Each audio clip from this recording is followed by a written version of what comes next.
that way, and A1, 827. Oh, Arundel. Yeah, we get a lot of Americans because of Frozen, the castle, and all that good stuff now. We've got to love the Americans there. So the talk is going to be about the flower that I grow, the British alstroemeria, from the plant stage to the cut stage, and you can take some of these bad boys home at the end as well. I'll talk about prices at the end. Yes, you can. And then at the end, about last sort of 10-15 minutes, we'll talk about my little British Flowers Rock campaign. All day we've been saying, let's make a difference, even if it's a small thing. And, you know, yes, I've got solar panels, I've got an air source heat pump, and I do all that stuff as well. But if you can start a campaign and get a bit of traction, I've done over 500 talks since 2014, since I started the campaign. So I appreciate the organisers for having me here and getting another set of eyeballs in front of me to hopefully be entertained, but more importantly, educated at the same time. We take our growing very seriously, but we also like to have a bit of fun as well, because that's the best way to sort of get across points and educate people. Hi there. I like your elephant rainbow thing. Is it an elephant rainbow thing? Yeah, on your t-shirt. Beautiful. So I know you can't see the screen very well, so we're kind of going to ignore that. But you might see some of it. So we'll talk obviously a little bit about my family history, 4th generation. We've been going and growing, love the elephant, since 1936. And we'll talk about sort of where my family began, which was part of a government initiative to actually get us sustainable and growing in the 30s. The government could, you know, learn a lot from that era. British alstroemeria, that's what we'll talk about mainly. Use of technology, so sustainability-wise, we use local biomass wooden pellets to heat the greenhouses instead of oil. We've also got ventilation, overhead sprinkler system, low-level irrigation. It's not just about whacking these plants in the ground and they magically create flowers. It's a science, so the government calls our jobs and farmers unskilled. Well, it is skilled, believe you. So we want to get that across in the talk. The main pests and diseases, we don't use any pesticides or insecticides now. It's all about biocontrol, so we're injecting biology into the greenhouse, which is going to combat and control things like whitefly, aphid, spider mite, and things like that. Let nature run its course. And say at the end we'll talk about my British Flowers Rock campaign and what you guys can do to help sort of continue the message. So again, you can't really see the screen, but who's heard of the Land Settlement Association, or the LSA? Probably. Oh well, yeah. Yeah. So what I met this peachy lady at the back, and I obviously run the nursery in Walberton, and that fine lady, beautiful lady at the back, she comes from Walberton, and her family was sort of in the nursery and market garden thing, and she's brought along some lovely black and white photos for me to look at, and we're having a nice little chat earlier on the hay bales, weren't we? And then she gave me a peach, because that's what they used to grow, peaches, and she's still got a peach tree. So there you go, peaches are free. That's a song, you know. So yeah, the LSA, you probably never heard of it, but you probably heard of the Great Depression of the 30s. A lot of shipbuilders, a lot of miners out of work. The march to Jarrow, high unemployment. We didn't have the benefit system like we have now, the benefit system we have now. What the government did back then was to set up over 20 areas around the UK where unemployed families would go and work and farm the land. And my great-grandparents were originals, one of those original families that signed on the dotted line on this government scheme, and they moved from Abertillery to Siddlesham, which is just south of Chichester, you know, that's how we say Chichester, you don't say Chichester, you say Chai. Yeah, that was the largest one of these LSAs. There was about 150 market gardens set up at Siddlesham. There was about 4 or 5 acres each per market garden, and this is sort of, that's where the family would live, their pack house, their water reservoir, and they'd have greenhouses growing a real diverse range of salad crops and things like that, and then they'd have fields with a menagerie of farm animals as well. So each sort of market garden grew real diverse things, and that's sort of the Land Settlement Association. If you want to know more, there's a little leaflet over there, which don't nick, but you can buy one of them for £1 online. It's now like a National Lottery funded historic scheme. Who's heard of the Repair Shop? Yeah, my mum loves that show. I mean, I don't know why, but there you go. It's a great show. People love it. But that's filmed at the Wilden Downland Museum, which is 5 minutes from the ranch, from where we grow the flowers. And there's actually one of these houses in storage, and there's going to be a whole physical exhibition about the LSA at the Wilden Downland Museum. So keep an eye for that. Hey, he's enjoying himself. Climbing frames. So basically, my great-grandparents, as I say, went on this land settlement association. My granddad then, oh look, he's not happy now. Yeah, go and get an ice cream, cheer him up. Yeah, my great-grandparents started on the LSA. My grandparents then, my granddad then joined them after World War II. He met my nana, who was a Pompey girl from Portsmouth, had my dad, uncles and aunties on the settlement, and then we moved to Arundel, Crosslands in 57. So we've been going and growing since 1936, and we've been based at Crosslands since 57, where I live today with my cat and my dog, and still growing. So very rare in farming, but even rare in the cut flower trade that I'm actually here talking about growing flowers, because there's not many of us left. So then we had obviously the birth of the supermarkets in the 50s and 60s. We didn't have our Jamies, our Jimmies, our Hugh Fernies back then, so people got used to buying all this cheap imported stuff that was coming in high volume for very cheap. And we lost sense of seasonality and things like that. You know, we used to getting strawberries for Christmas, blueberries in February, and eating things way out of season, and that killed off a lot of basically market gardeners, because no longer could you grow lots of different things and make a living, send it up to Covent Garden, and the prices, you just couldn't undercut the foreign stuff, you know. So it was time to specialise, and that's the whole point of the next half hour. Why grow something in the UK that takes a lot of input to get something out of it? British alstroemeria grown in the UK, it's a nice and sustainable crop. The first bullet point is that it's a cool crop in the UK. So what do you think I mean by a cool crop? They look cool in your arrangements, they look cool in your vases and your bouquets, but by a cool crop they don't need high energy input, high heating in the winter. So growing tomatoes, other types of crops in greenhouses in the winter, you need about 20 degrees heat. But their optimum temperature of a winter's night in the UK is only 13 degrees. So back when Grandad was burning oil, he could be really frugal with the oil and still get a really good crop. Also, we harvest millions of stems through the course of the year, so it was seen as a good alternative crop, because that was back when you guys wanted things all year round, and this is an all year round crop. So we do over 70 varieties. The only colours we don't do are blue and black, because you can't actually get them, but we do a smorgasbord, a plethora of different varieties. And back when the supermarkets and wholesalers were buying British, we could supply them all year round, hence supplying you guys all year round. So slowly but surely, the whole nursery came over to alstroemeria. Again, you can't really see it, but the flower beds are 1 metre wide, 30 metres long, and we've got hundreds and hundreds of those flower beds all the way around the nursery. As I say, we're one of the last growers growing flowers of a scale. This isn't a polytunnel in the back garden growing seasonal bits and bobs. This is my life. I was up at 4 o'clock this morning picking flowers, then dropped them off at Brighton Market, then came here. Tomorrow it's the same again. I've got a talk at Hisby in Brighton at the supermarket there. And, you know, it's a farming lifestyle, farming, growing lifestyle. This isn't a 9 to 5, this isn't a job. It's sleeping for 4 hours and living for 20, you know. So on the right hand side, again, you probably can't really see it, but it's the start of replanting. So we said it's a cool crop, doesn't take a lot of heat, and we'll talk about how we heat more sustainably now with the wooden pellets than with the oil. But we only replant less than 5% of the crop a year. So we've got hundreds and hundreds of those beds, but guess how many beds we're replanting this year? 1. A lot of our plants are over 20, 30 years old, still producing good saleable stems for you guys to take home after top loader, or if you're going home before. I will lift one if I had a third arm.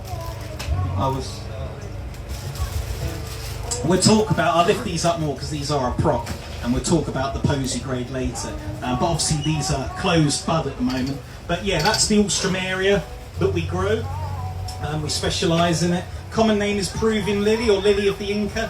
Blame the Swedish baron who went over to Chile and Peru. His name is alstroemeria, hence the Latin is alstroemeria. Common name Peruvian lily, lily of the Inca. So they're my bad boys, so thanks for letting me hold them up there.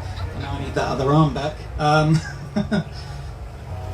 So yeah, don't need to replant a lot. Again, if we were growing tomatoes, other types of salad crops, other types of flowers, we'd be going into the greenhouse, gutting it out with all the old plant material. New plant material would turn up, even if it's in recyclable packaging, it still had to come from somewhere.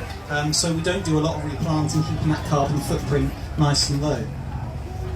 So this is the start of replanting. Again, you can't maybe see it, but we are now obviously peat free. And when I was a young whippersnapper on the nursery, when it came to replanting, there was a skull and crossbones on all the greenhouse doors and windows where guys used to come in. They used to dig trenches in the paths between the beds, and they would use bromide gas and steam sterilise off, obviously, all the old roots, because it's a bit like a painting. When you've finished your painting, you need to start from a blank canvas. Unfortunately, those guys lost their job because bromide gas was used in a lot of terrorist activity, so that actually was banned.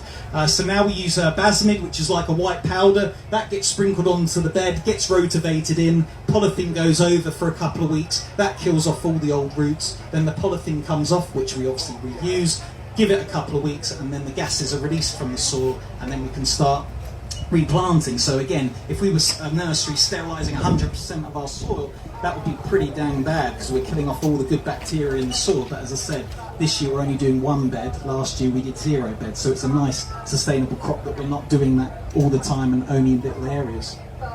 So this is what the plants look like, this is what they come to the nursery. Again, it's in a plastic pot, so when we're not replanting or replanting very little, I reuse these for my aubergine plants, courgette plants, cucumber plants and so on. So again, it's all about reusing these little pots. And again, more nurseries that do a lot more replanting, they have thousands of these pots that they just chuck at the back of the nursery. You know, unbelievable, isn't it, when Monty Don's saying this and that. Still, you know, on large scales, it's not good enough. So we got 135 of these to a bed. It's over £2,000 just for the plant material. So this is alstroemeria, very specialist, has to be grown legally. A lot of illegal root division did happen in Kenya, Colombia, Cambodia. That's how these farmers got big quick illegally, but we actually get checked up on twice a year to make sure we're not selling you these roots because you're asleep and you won't take it anywhere. No, you can't have it. So there you go. So yeah, very specialist varieties. These aren't your garden varieties, they're commercial varieties bred for their height, their vase life and their colour. Yes, they look short here, but in the winter they're taller than me, and even in the summer they're hip high. Yes, you can, oh by the way, hands up anytime, questions, we don't wait to the end. Yes. Yes. So it's a root-based system. Alstroemeria is not a one-hit wonder. It's not a seed or a bulb that you put in the ground, it grows, you cut it, next year you've got to put another plant, another seed in the ground.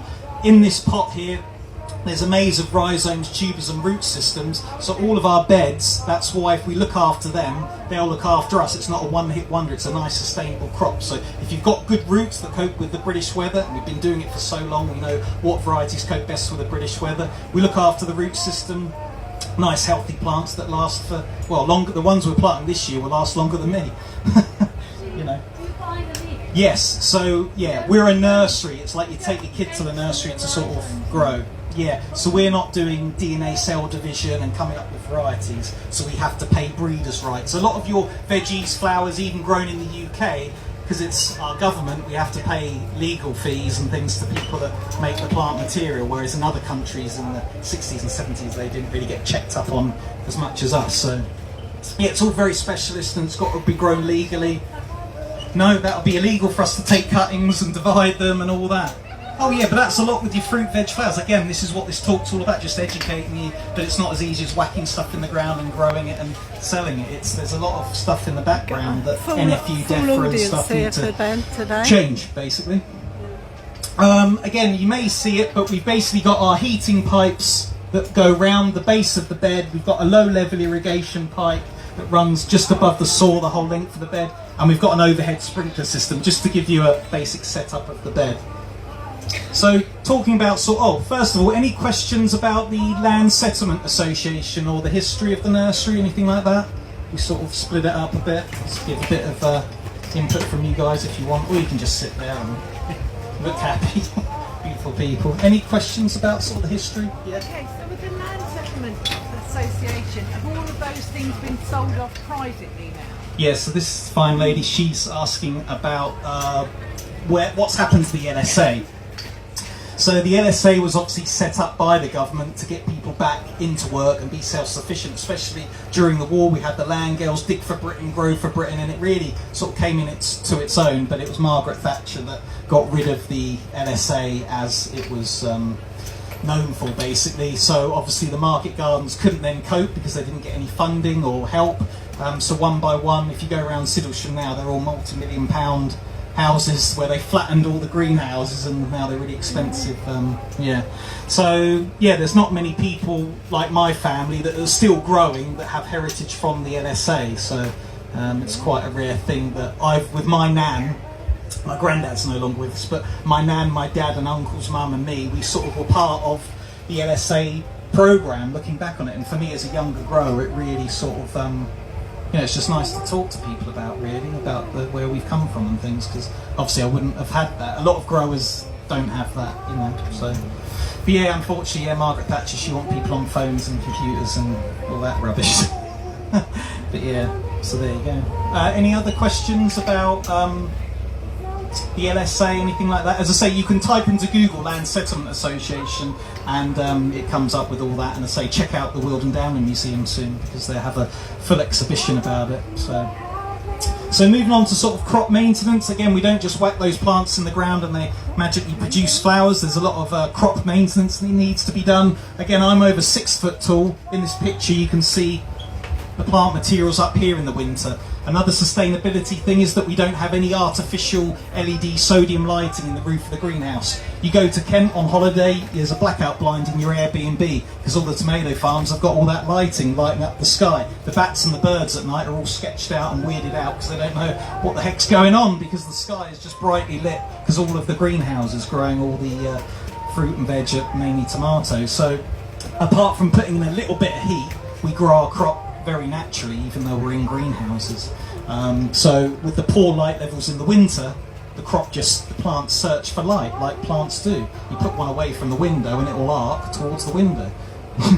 So these just get so tall. But that's another thing, about supporting your local butcher, your fishmonger, and if you've got a local flower grower, because you can get different cuts of meat, different cuts of flowers that you can't find that come in from other countries, or in supermarkets you get more sustainable things that are thrown away, or you want an 8-9 foot stem for an entrance to a marquee or the end of a bar. So if you've got a local flower grower, you can go down the road or whatever and get that massive stem that you couldn't get when it's imported in a shipper container or in an aeroplane, So it's the same sort of thing. Food, flowers, cars. We've had the eco fashion show. All these industries need to do more for sustainability, but for flowers we just don't have a spokesperson. So that's why I do these talks, to wake people up a little bit and get flowers in the conversation. It's a £2.2 billion industry, and over 90% of that isn't going to our own country where we used to grow it. So this one here is sort of, you can't really see it, but between the beds we've got paths,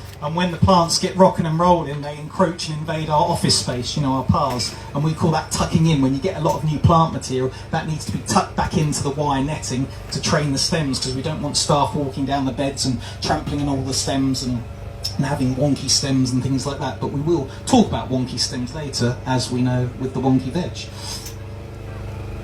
And this is what the greenhouse looks like. Greenhouses look like from sort of end of August this year all the way to early summer next year. You can see hopefully that the greenhouse is completely stacked out with alstroemeria. It's almost like a weed. It's taking up all available soil space, so the sun actually doesn't penetrate the soil, so we don't actually do much weeding.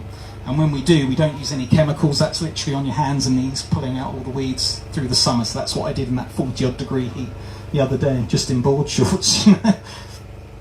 But they're the 4 types of crop maintenance that we do on a daily basis, some more than others, depending on the time of year. So never ever call it a cut flower, because it's not a cut flower. You saw me back in the picture there, hand picking it. So why do you think I pick it and not cut it? Disease.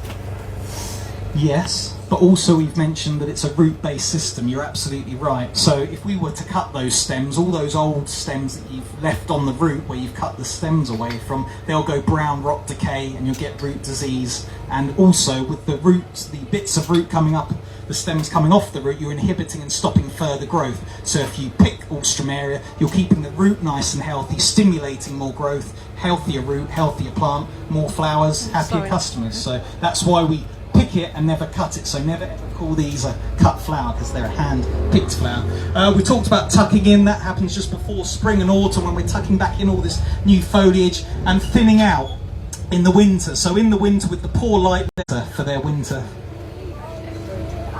foliage, greenery. So instead of them going raiding a hedgerow or a nice one, thank you Emma, take it easy. Instead of them going to raid a hedgerow or a forest or a woodland and disturbing habitat. Again, if you've got a local grower that's throwing away tons and tons of foliage in winter because it's part of their maintenance program, use it. The war on waste. Again, food, flowers. You know, farmers in the flower trade, we have waste as well, but we're now turning that into foliage because it's going to last 2 or 3 weeks, just like the foliage with the buds on it. So again, it's always limiting that war on waste.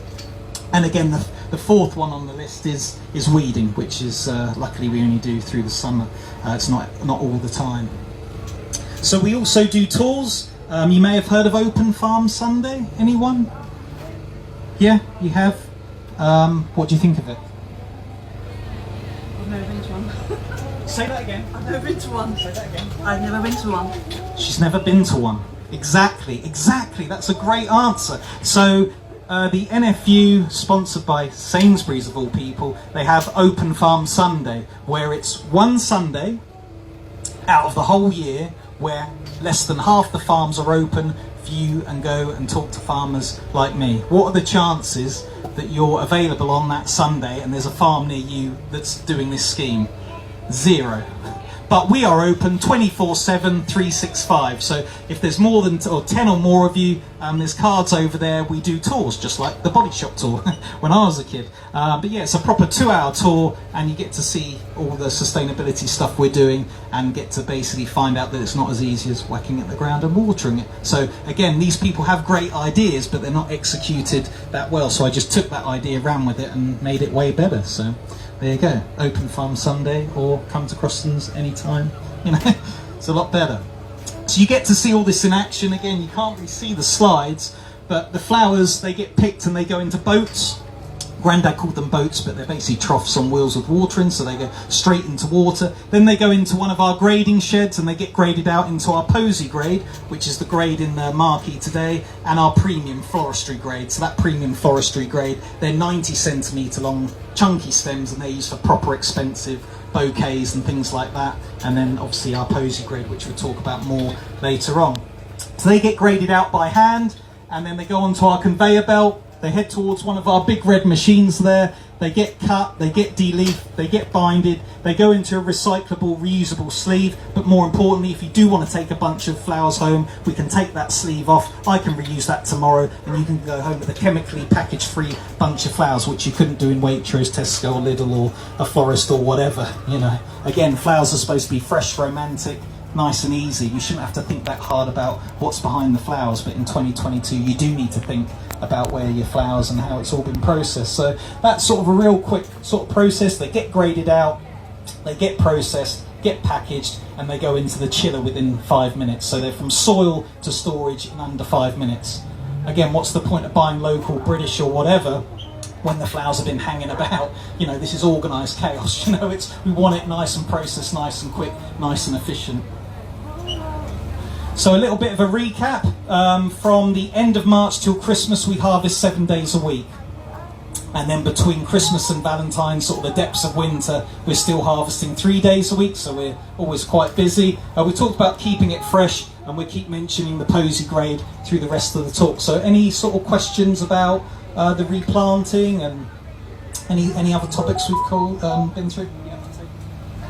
When you say you pick them, can you pick again from that same stem, or is that one finish? No, so obviously the stem you've picked is the stem you've picked, but the root will keep perpetually throwing up more stems. So the more stems you can take, the more it will invigorate it and get it growing. So that's why, yeah, a lot of people, they have maybe like a garden variety like Indian Summer or Rock and Roll in their front garden, and they go, oh, my alstroemeria, it was lovely, and then it just died. Well, yeah, because you just kind of left the flowers on the bush, and then they just naturally die. That's what they would do in halfway up in Peru. You know, they'd naturally die to stop the weeds taking over from the root. You know, so yeah, if you want to keep getting flower all year round, especially down here, we were talking about climate change earlier with the marine biologist. You know, we only had 2 frosts this winter just gone on the nursery. 2 frosts, so mild. Yes. Oh, okay. What do you feed them with? Oh, what do we'll talk about feeding with fertiliser and stuff later on, and how it's all changed. Yeah, we'll talk about it later. Do you manage to get enough water off of your greenhouses to keep you going? I mean, sustainability with water and stuff. Yeah. we may not have talked, but we'll talk about it now. So we said it's a cool crop, doesn't take a lot of heat. It's also known in the UK as a dry crop. So what do you think I mean by a dry crop? Doesn't need a lot of water. So when people think, oh, it's so hot and dry now. Do you remember the World Cup in 2018? It was hot from April to September. It was 20 odd degrees from April to September in 2018, and it was just no water. The president of the NFU was on Meridian on the big news saying, oh, the farmers are running out of water and all that, like the whole country was. And I was like, well, yeah, we only water for 20 minutes a bed once every 10 days in the summer. We water for 20 minutes every 2 weeks in spring and autumn, and we only water for 20 minutes once a month in the winter. So between October and March, I only water these 4 or 5 times for 20 minutes a time. So again, nice and sustainable. We're not draining the River Arun. People in Walberton, Barnham, Arundel can still have allotments, but in places like Kenya, Lake Navasha, it's getting more polluted, shallower, less fish stocks as the supermarket and flower farms around it get bigger and bigger and bigger because they're now feeding or growing for us to come over here, and their demand is obviously higher. So yeah, and places like Kenya, you can type into Google as well as typing in the Land Settlement Association, you can type in Kenyan flower farms water wars. People are actually fighting over water because the supermarkets are having it for all their flower farms. So they also build dams in these places that trap the water. These dams aren't so well made, so if they get a huge torrent of water in one go, these dams break and kill the people below that didn't even have access to that water. So obviously in this country it's a lot more sustainable and better for the local community, yeah. So do you actually take the water from your greenhouses? Do you have a storage? So we don't have rainwater harvesting because I'd never get the money back in my lifetime. We need an Olympic-sized swimming pool in one of our fields to trap the water in the winter when we don't really need it, and our summers are getting drier and less rainfall, so it's not worth investing. It's a dry crop, so our Portsmouth water bill is negligible, So we don't use a lot of water compared to even farms that don't grow flowers. They need it for their cattle, water, and for all of that stuff. So it's a nice cool crop, a nice dry crop. We're not always replanting it, so hopefully in your head you're building up a nice bullet point of sustainability points with growing this in our country instead of other stuff. I had that. Sorry. Sorry. You mentioned that the industry is highly regulated in terms of clothing and transporting and, it's just heavily regulated. You as a producer, would you want to make hybrids? Would you want to be more creative and innovative? Well, you could, for me, you can get thousands of varieties of alstroemeria around the world, but because we've been doing it for so long, again, what's the point of trying to grow something that's really, it may be a lovely colour, but a rubbish producer, loads of maintenance, and we don't get much money anyway. So we've been doing it for so long. We do have beds that we call trial beds. So we have beds that have over 20 varieties in it, and most years we will just stick with what we've got. Maybe occasionally there might be one out of that 20 we go, oh, we'll put that into full production. But for example, the best red we've got, we've had it for over 30 years. Yeah, so it keeps it exciting because people say, alstroemeria, is that what you do? Well, they may all look the same in the bucket, but in the greenhouse they all behave completely differently. They're like us, some like the summer, some like the winter. They grow, it's like basically we do over 70 varieties, that's like growing over 70 different types of plant, so it keeps it interesting. It would be boring if they were all perfect and just a different colour. It would be easier, but boring, I guess. Yeah. So as we said, it's a nice cool crop. So instead of growing things at like 20 degrees, alstroemeria is very happy at 13 degrees. And again, we're on the south coast between the South Downs and the beach, so it's a nice microclimate. That's why back then the government set up the largest LSA down here, because back then they actually thought about stuff. So they put it where we've got the best soil, the best light levels. It's cooler here in the summer because of the sea breeze, and it's warmer in the winter because of the heat coming off the ocean, because the ocean is the warmest in October, November time. So yeah, we're in the perfect spot for growing, and well, where we are in Arundel, between the downs and the beach, it's all red brick, unsustainable housing, It's like earlier when I was annoyed because that guy was saying about stuff. Well, just put solar panels on all new houses, put air source heat pumps, and that would be something. But they're just inefficient red brick housing estates now, called nursery lane or nursery cottages or something. And that's where all these nurseries. We were looking at a map earlier, weren't we, of just the Walberton area? And I was like, that's a housing estate, that's a housing estate, that's a car park, that's a supermarket. And this was all like greenhouses from 1981. That picture was. Yeah, so I was born in 82, but yeah, it's around my time. Right, so, moving on. Oh, sorry, questions. You're very eager. I like these. Thank you. Cheers.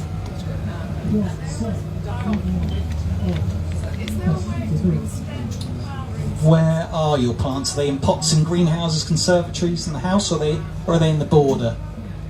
In the border. So basically when the cold weather comes, if you get a frost, it will kill off all the vegetation of the alstroemeria plant, but it will come back again the next year. If you want alstroemeria to last all year round, just keep it as a house plant. A lot of alstroemeria are quite dwarf varieties, so they'll just be about that tall in a pot, and they'll produce flowers really tight to the surface of the soil on the pot, and then you can have it in your bathroom, your conservatory, your kitchen, and you can have them as house plants. But the taller varieties are a bit tricky. You have to put a cane in the pot and string it up. But yeah, that's just nature. You know, the cold weather might get it, but she'll come back again. A lot of garden varieties survive down to about -6, -5. So yeah. So don't, you know, it comes back, doesn't it, every year? Yeah. So big thing here, we don't freeze our flowers. If you can think a journey of a flower from Kenya through Holland, are you on the wine? Is that wine in there, or did we run out over there? I did a talk with Carol Klein at Hurstman Zoo in April, and people thought it was water. It was white rum. Yeah, legend.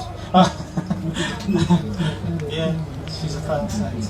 And yeah, so big difference is it takes about 5 weeks for flowers to get into our country. Most people think they come from Holland. Well, that's right, they do come from Holland through the big Dutch auctions, but they're not grown in Holland because of the poor labelling. You wouldn't know that. But if they come from Kenya, Cambodia, Colombia, they then go to Holland. From Holland they go to Great Yarmouth because that's the shortest bit of ocean between us and Europe.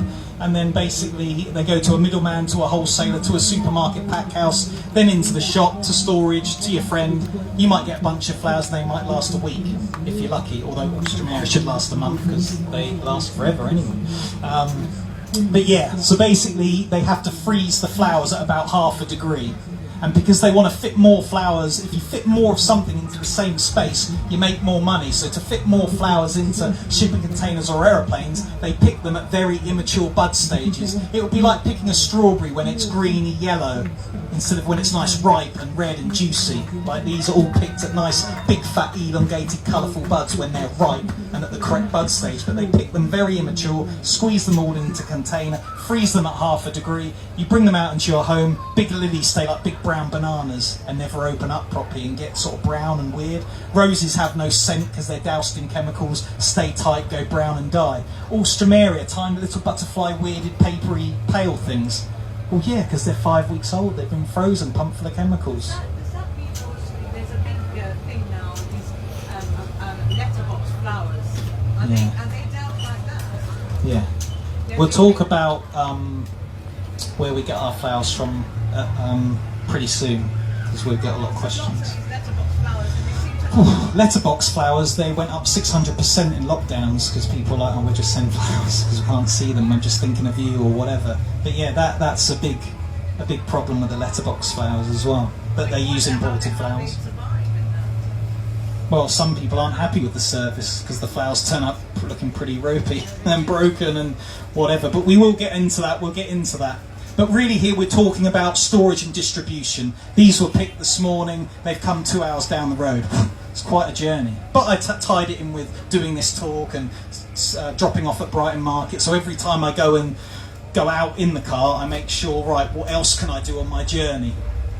Because I don't have an electric car yet, because the car I've got should last 10 years and it'll be worse getting rid of that car and getting a new car. So it's basic stuff like the guy was saying earlier, when you're going out to see someone, oh actually I could do my shopping on the way, I could see do that, and then you just use more you know, even though you're using diesel or petrol, you're doing more with your journey. You're just thinking that little second, what else can I do on my journey? So yeah, that's storage. So we don't freeze them like Han Solo and Jabba's palace, sort of cryogenically frozen. They're chilled at 6 degrees. So guess what? Between November and March, our chillers are turned off. It's cold enough in the sheds, saving more electric, more carbon, you know. So variety of customers. So this is a good question. So no longer can we supply wholesalers and supermarkets. We'd be dead in the water, just like a lot of other growers in the 80s and 90s. So we've had to diversify who we supply. So we actually do our own delivery service. So for £20 you get 4 big bunches of these delivered to your home, or if you're sending it as a gift, because alstroemeria are one of the flowers that can go dry in a box and not, you know, be affected. So we supply direct to the public, we supply direct to florists, farm shops, cafes and restaurants. They might have a locally sourced food menu, but where's those flowers that come from that are on your dining room tables in your restaurant? So we also supply cafes, restaurants, tea rooms. We do supply Morrison's when we're in season.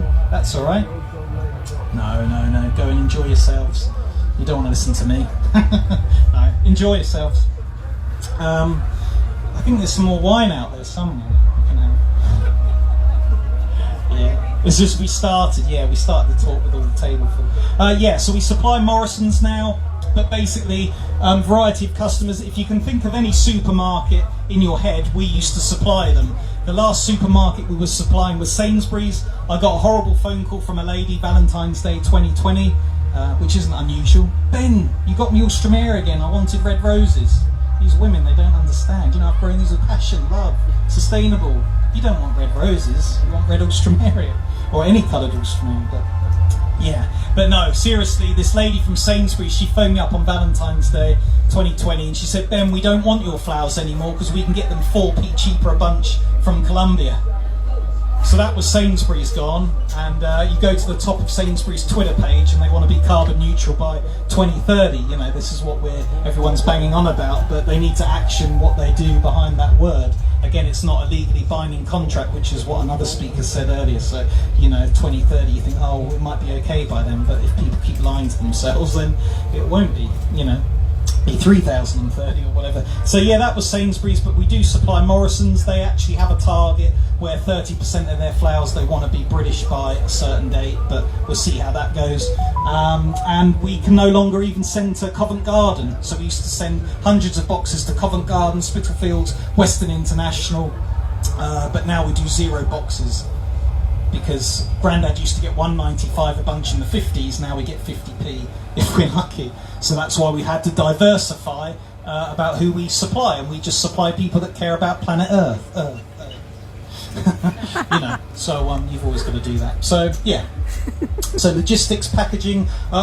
For example, Brighton Market, all of those foreign flowers, they come in boxes from Ecuador, Cambodia. So if you get a box of flowers from me and it says Kenya on the box, it's because I've reused the boxes at the market. So we don't have specialist packaging and with our name on and branding and Instagram, all that rubbish. I just reuse packaging that gets delivered to the nursery or back from back doors of wholesalers and things like that. So it's all about reusing as well as recycling and all that, but reusing is the best way out of the R's. Moving on to, we've talked about it's a dry crop and all of that good stuff, so we'll move on from that, and it's really, unfortunately, you can't actually see the screen, so we just talk about irrigation. So here, we've put at the top here, soil analysis and cooling. So a lot of our flowers, or most of our flowers now, come from pretty warm countries, and the life cycle of alstroemeria in the UK is that they love the spring, then they drop off in the summer because the soil temperature and air temperature gets too hot, so they want to do what you want to do, go to the beach, have a G&T, chill out. They go into basically a period of dormancy, so we harvest more than they regenerate, and now this time of year when the days are getting shorter, they start coming back again. So they don't really like insanely hot weather, but that's where they're grown a lot of the time now. So what they do in these hot countries growing all of our flowers for the UK is that they pump very, very cold water in a very, very hot country around the root systems to trick, stimulate and force production, because now they're the ones that have got the big contracts with the supermarkets and the wholesalers. But you've got the carbon footprint of that soil cooling technology, and also if you're working something harder, wearing your shirt more, This is original actually from 2014. I don't wear it much, just my tools. But no, you're driving your car more or whatever. What are you going to have to do to that thing that you keep on using more and more of? Replace it, or in this case, replant it. So you've got your carbon footprint of the soil cooling technology, but you've got the more carbon footprint of, well, you're going to have to do more replanting, more soil sterilisation, more peat, more this, more that, more packaging. So we don't do soil cooling. We know they're not going to look too good in the summer, but if we look after them, we're still going to have a nice healthy crop in the autumn. And to be honest, this summer has actually been quite cool. Apart from 2 days when it was in the 30s, it's been in the 20s, and it is July and August, so it's generally been a normal summer, really. Talking about soil analysis, you said how we feed the crop. In Grandad's time, he used to buy bags of sangrel, ready mixed fertiliser, and he used to just chuck it in a barrel of water, and that used to get mixed in with a dosatron to feed the crop. But I found out that 13% of that fertiliser was actually bad for the crop. And also, when you're putting on generic compost or generic fertiliser or generic feed in your garden, you might be overfeeding it and giving it something that it doesn't really need. So we do soil analysis. So I go around the nursery taking hundreds of core samples of the soil. That gets analysed. The results come back for sodium, molybdate, boron, zinc, copper, all the stuff that things need to survive, and I basically make my own concoction, a feed up. So I'm only feeding it what it needs at that particular time. So again, I'm saving carbon by not giving it generic this and generic that. So yeah. And basically we're looking at calcium, potassium, nitrogen. So what does calcium do to the body? Yeah, strength for the body, shelf life for food, vase life for flowers. We need good levels of calcium, so these bad boys are going to last in your vases at home. Potassium, what does it do to fruit? Tomatoes, bananas. Ripens. So we need good levels of potassium for nice, juicy, vibrant, colourful buds. And again, we're not spraying these with any chemicals to keep them looking fresh and looking green. We've just got good levels of nitrogen for growth, stem and leaf quality. So that's basically the 3 key elements that we need for these bad boys to be nice and healthy. Do you got any other questions about the feed? I wasn't going to go into too much detail because we're running out of time. Yeah, do you use seaweed? Yes, so we do use a little bit of seaweed supplement. It's quite gloopy brown stuff. So we use that a little bit. But remember, it's a dry crop. So in the winter, I'm only watering once a month. And we've got an A tank, a B tank and a water tank. So we don't, put a lot of other stuff on. And again, the seaweed and all that, even though it's made from natural things, it still comes in a canister or it's mixed with stuff and things like that. So the best way to grow is just giving it what it needs at that particular time and just calibrating your soil rather than just putting generic stuff on. We inhabit, basically, when you might be just wasting the packaging and wasting what's in the compost and things. So. Obviously our nursery, we're between the downs and the beach, so we get a lot of chalk runoff, so people's soils are quite alkaline, heavy in alkalinity, loads of bits of chalk and rubbish in your soil. That's a bit like us having a glass of wine, glass of Prosecco and a straw, trying to suck up our drink, but all this chalk and rubbish is in the way. It likes more acidic soil, so if your pH is way out, your plants won't take up what's in the soil.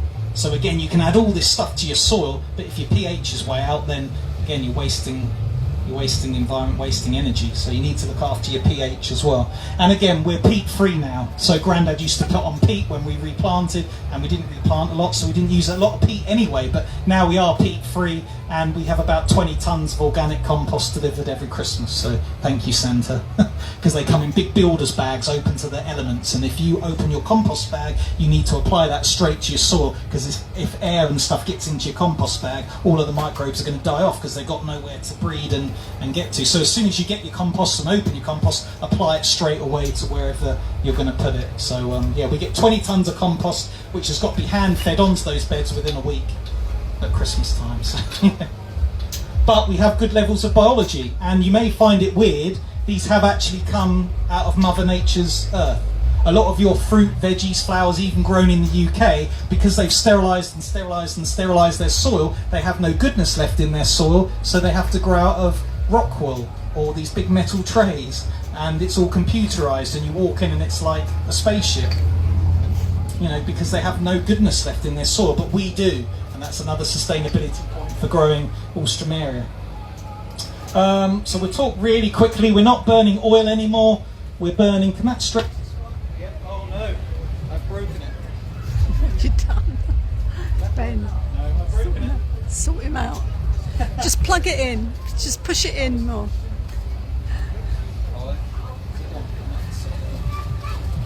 Get one of the other ones, Ben.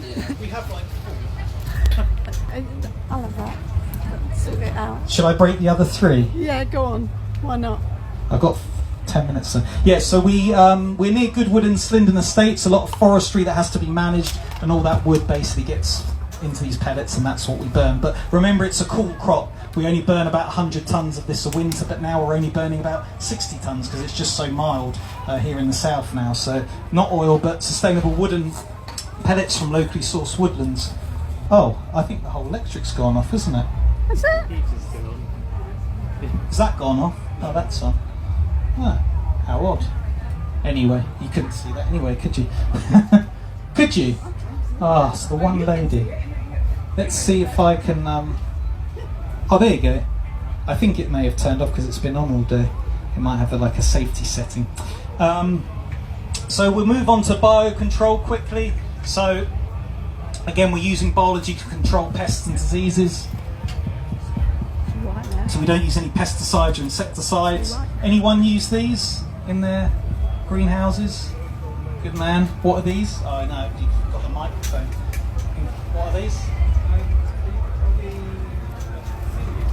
Incarsia.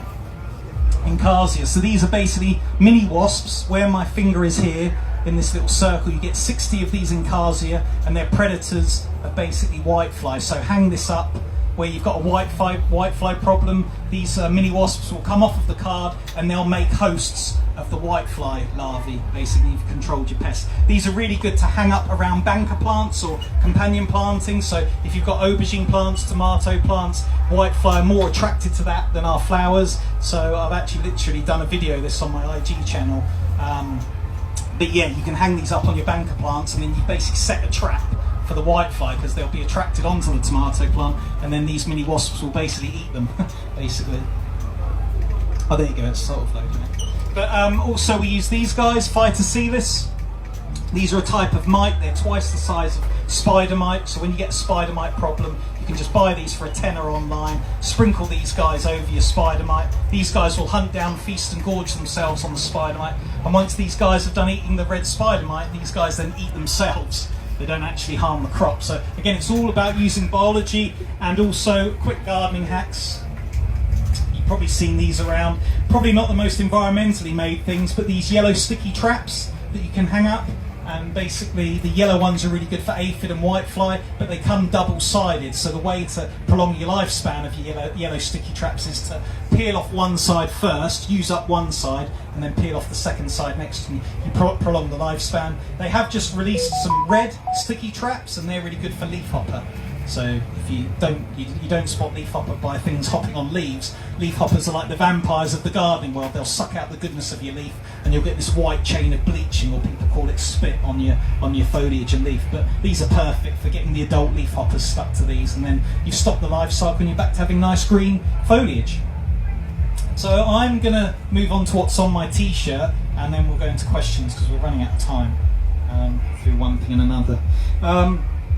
So that's alstroemeria done. I can take a couple of questions before moving on. But really the basic thing, what I just said in the last half hour, is that it's not an unskilled job. It is a skilled job us farmers and growers do in this country, and it does wind me up when it's sort of looked down upon or whatever. That's the whole focus of that bit, is just getting it from that little plant to something that will last 2 or 3 weeks in your vase. You know, there's a lot of processes involved, and effort and love and passion and all that stuff. And skill. Yeah. So moving on to British Flowers Rock, my campaign. I did marine biology from 2000 to 2011, came back to the ranch in 2011, and between 2011 and 2014 I tried to get help with us over 90% imported from DEFRA. I'm a member of the NFU, had the local MP come round for the South Down region, you know, tried to get help. Gardeners World, getting on Portsmouth horticultural radio. What, they just weren't bothered. It all just went over people's heads and no one was bothered. So in 2014 I started my own campaign, the British Flowers Rock campaign, which is all about doing talks and open up the nursery for tours and just educating people about the state of the industry, that we need to support our local florists rather than the supermarkets, but we also need to urge our florists to buy from growers like me, because yes, they're going floral foam free and oasis free, but it's like a chef. His utensils can all be locally made, but if he's using food from wherever, his carbon footprint is still rocket high. It's like florists. If they can not use floral foam and use British or seasonal flowers, then that's surely way better. They're more focused on this floral foam or whatever, which is fine, but at least focus on what you're actually cooking with and using, you know. So yeah, through frustration and all that and not getting any help, I started the campaign back in 2014, and now I've done over 500 of these talks, and yeah, so I do appreciate you listening in. So over 90% of flowers are imported, and 30 years ago 90% of flowers were made here. So why do you think we're in the situation we're in the flower industry?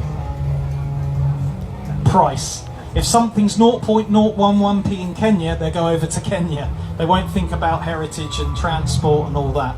And when we talk about over 90% imported, that's letterbox companies, farm shops import flowers, cafes, restaurants, gas stations, supermarkets, florists. Just when you're out and about in your daily lives, you might go to the hairdresser, they might have a bouquet of flowers on the reception. There's over 90% chance that's been flown in and not grown. And we want to be using grown and not flown blooms. That's sort of the basic motto. So there's loads of differences.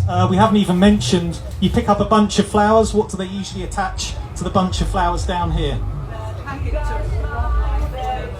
What's the packaging made of? Plastic. So we're talking about millions of plastic ketchup sachets. What about the millions of plastic flower food sachets on millions of bunches around the UK, let alone the man-made junk and rubbish inside the sachet that you don't even need with these? Just take off the leaves, put them in fresh water, not in direct sunlight, not on a radiator. They'll chug on fine without any rubbishy flower food or extra packaging. We don't spray our flowers with any chemicals once they've been harvested, and flowers, as they go around the world, they line the packaging with more chemicals to stop the buds opening in transit.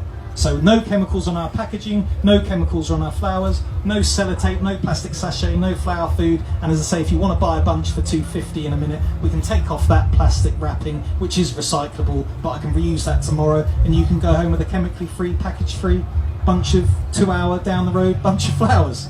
So I'm going to sort of wrap up. I'll take a couple of questions because I've got 10 minutes. 5 minutes. 5 minutes. Whoosh, she's spoken. We're all fired up about this, but where can we get British flowers? Business cards are over there. It's gone now, but if you type in Ben Cross in IG and Instagram, or alstroemeria Ben on Instagram, you can follow me. Twitter, alstroemeria Ben, and if you go on Facebook, Crosslands Flower Nursery. So loads of cards over there. You can obviously take them home, which you've already bought a lovely bunch, haven't you? All ready to take home. So yeah, it's obviously we've got to start from a baseline and work our way up. Other flowers. Yeah, over 90% is imported, so there's not many people like me doing all this extracurricular work. Yeah. They're like 60, 70 years old, they ain't got time to be. They've got grandkids, you know, or whatever, so. Any other questions? Ben, I think you need to go back to Sainsbury's and tell them that 4p is not worth. Guess who phoned me in lockdown 1 and wanted my flowers back? Sainsbury's, because we were getting loads of crap from China, all their masks and all that, which we talked about in the fashion show, because China own all the shipping routes and they controlled what was coming into our country, that we couldn't get our toys and flowers and things, so Sainsbury's panicked and didn't have any flowers to sell because the containers were being used for PPE and all that. So I said, no, screw you, we're supplying Morrison's. The other thing, have you actually thought it would be really good to get a sticker to every florist in Sussex, you know, with actually a sort of stick for the window which said British. Yeah, so that's what we work on with the Instagram as well. So florists, so if you bought flowers from Guns in Brighton or Hisby in Brighton, it does say Instagram little Ben Cross. You can go here, check, see more and stuff like that. So yeah, but more needs to be done. Yeah, but I only sleep for 4 hours already. One more, and then I'm going to get shoved off stage. Okay, so when do you start your next nursery? My next nursery, I only sleep for 4 hours. No, I'm fine. I roll out of bed and I'm home. I'm there on the nursery.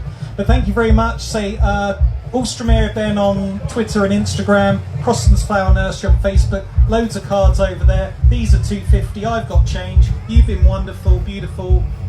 Sunshine Coast. I've loved it. Thank you. Thank you, Ben. Thanks. Okay.